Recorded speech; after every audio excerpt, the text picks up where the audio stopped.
नमस्कार। मैं हूँ योग आचार्य कल्पना हालादार।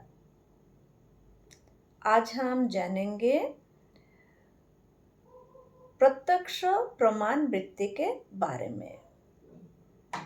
महर्षि पतंजलि कृत योग दर्शन समाधि पद। इस पद में चित्त के वृत्ति के बारे में विशेष रूप में वर्णन किया गया है। योगस्य चित्त वृत्ति निरोध, चित्त की वृत्तियों का निरोध होना ही योग है। महर्षि पतंजलि ऋषि चित्त के वृत्ति के बारे में कहते हैं, तदा द्रष्टु स्वरूप अवस्थानम। दृष्टा जब अपने चित्त की वृत्ति को निरोध कर लेता है तब वो आत्म स्वरूप हो जाता है, अपने वास्तविक स्वरूप को जान लेता है, जिसे कैवल्य स्थिति कहते हैं। वृत्तिर सारूपम इतरत्र।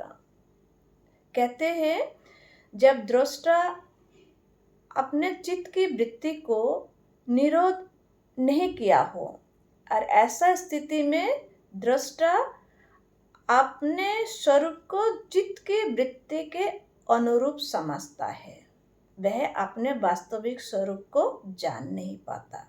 अतः चित्त की वृत्ति निरोध रूप योग अभ्यास करना चाहिए। महर्षि पतंजलि ऋषि कहते हैं, असंख्य चित्त की वृत्तियां होती है, जिसको उन्हें 5 श्रेणी में बांटा है और प्रत्येक श्रेणी को 2 भेद में बांटा है। उन्होंने इसके ऊपर वर्णन करते हैं, वृत्तय पंचतय क्लिष्ट अक्लिष्ट, अर्थात वृत्तियां 5 है। प्रत्येक वृत्ति को क्लिष्ट एवं अक्लिष्ट भेद में उन्होंने बांटा है। व्याख्याकार कहते हैं, क्लिष्ट और अक्लिष्ट जो वृत्तियां है, जे क्लिष्ट वृत्ति किसे कहते हैं? क्लेशों को, अविद्या आदि क्लेशों को पुष्ट करने वाला जो वृत्तियां है उसे कहते हैं क्लिष्ट वृत्ति। क्लेश मीन्स इस संसार चक्र में घुमाने वाला महा दुख को क्लेश कहा जाता है।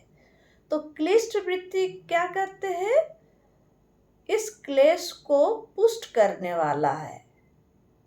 और अक्लिष्ट वृत्ति अविद्यादि क्लेशों को क्षय करने वाला वृत्ति है, जो योग के प्रति रुचि बढ़ाता है।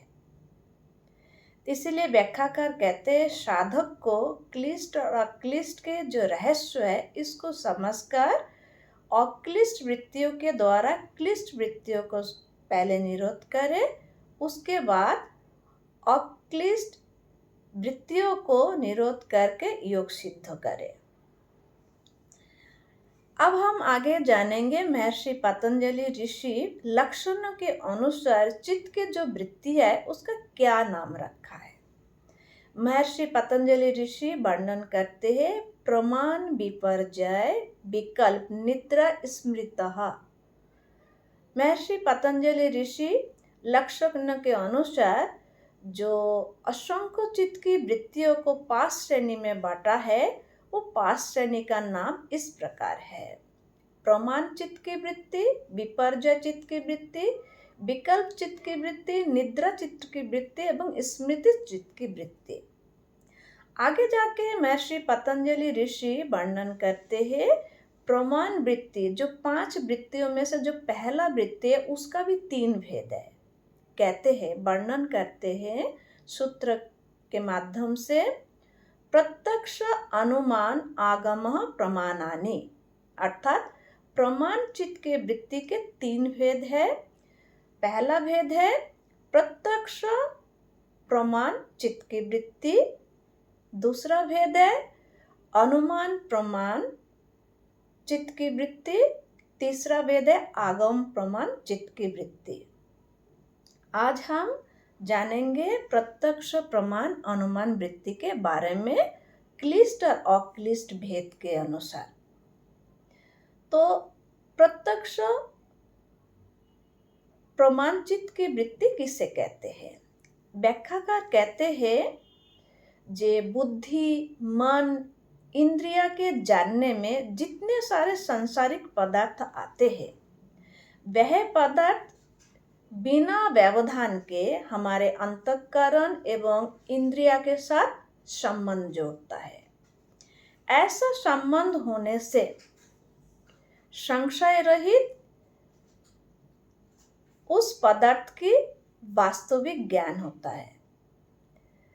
प्रत्यक्ष अनुभव में आने वाला ये प्रमाण वृत्ति है। अब क्लिष्ट और अक्लिष्ट के भेद के अनुसार जानेंगे। 5वां सूत्र में महर्षि पतंजलि ऋषि ऑलरेडी वर्णन किया है जे प्रत्येक चित्त की वृत्तियों के दो भेद है, एक क्लिष्ट एवं एक अक्लिष्ट। अतः क्लिष्ट और अक्लिष्ट भेद में प्रत्यक्ष प्रमाण वृत्ति के बारे में हम जानेंगे। कहते हैं जे अंतःकरण और इंद्रियों के साथ उस पदार्थ का संबंध जोड़ने के बाद जो वास्तविक ज्ञान होता है, मनुष्य उसको जानकर उनको जब ये ज्ञान होता है जी ये सांसारिक जो पदार्थ है ये अनित्य है, क्षणभंगुर है, इसमें दुख ही दुख है। ऐसा स्थिति में उस पदार्थ के प्रति उनका वैराग्य आता है। ऐसा वैराग्य जो चित्त की वृत्ति को निरोध करने में सहायक है और योग के प्रति श्रद्धा, भक्ति, रुचि बढ़ाने वाला होता है। ऐसा चित्त की वृत्ति को अक्लिष्ट वृत्ति कहलाता है। अब क्लिष्ट वृत्ति कैसे होगी प्रत्यक्ष प्रमाण वृत्ति में? जस्ट इसका उल्टा। जो मनुष्य उस पदार्थ में सुख ही सुख देखता है और नित्य देखता है और उसे भोगने के